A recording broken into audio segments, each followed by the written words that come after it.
ఓం శ్రీ గురుభ్యో నమః. అందరికీ నమస్కారం అండి. ఎలా ఉన్నారండి? అందరూ బాగున్నారా? నరఘోష నువ్వేం చేస్తావు అంటే అభివృద్ధిని నిరోధించి కష్టాలను కలిగించి ఇబ్బందులకు గురి చేస్తూ మనశ్శాంతి లేకుండా చేస్తాను అంటుందంట. మరి నరఘోష ఎవరికి ఉంటుంది? ఐశ్వర్యం, బాగా డబ్బు ఉన్న వాళ్ళకే ఉంటుందా? అలా కాదు, ఎవరికైనా ఉంటుంది.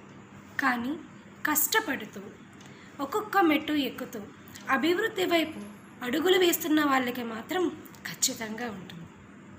ఎందుకంటారా?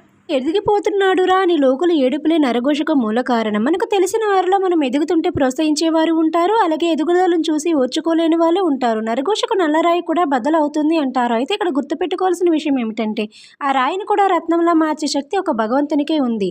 ఏ ఇంట్లో అయితే ఘంటానాదం వినిపిస్తుందో, సాంబ్రాణి ధూపం వెలుగుతుందో, భగవన్నామస్మరణ వినిపిస్తుందో నరఘోష క్షీణిస్తుంది. ఇంకోష నివారణకు మన పెద్దలు గ్రంథాలు మరెన్నో రెమెడీస్ని తెలియజేశాయి. మనం సంతోషంగా ఆరోగ్యంగా ఉన్నామంటే అంతకు మించిన ఐశ్వర్యం మరొకటి లేదని చెప్పాలి. అష్టైశ్వర్యాలు అంటే భార్యాభర్త పిల్లలు కలిసి ఉండడం, మనశ్శాంతి, ఆరోగ్యము, వృత్తిరీత్యా అభివృద్ధి ఉండడము. సర్వేజన సుఖినో భవంతు. Please subscribe my channel.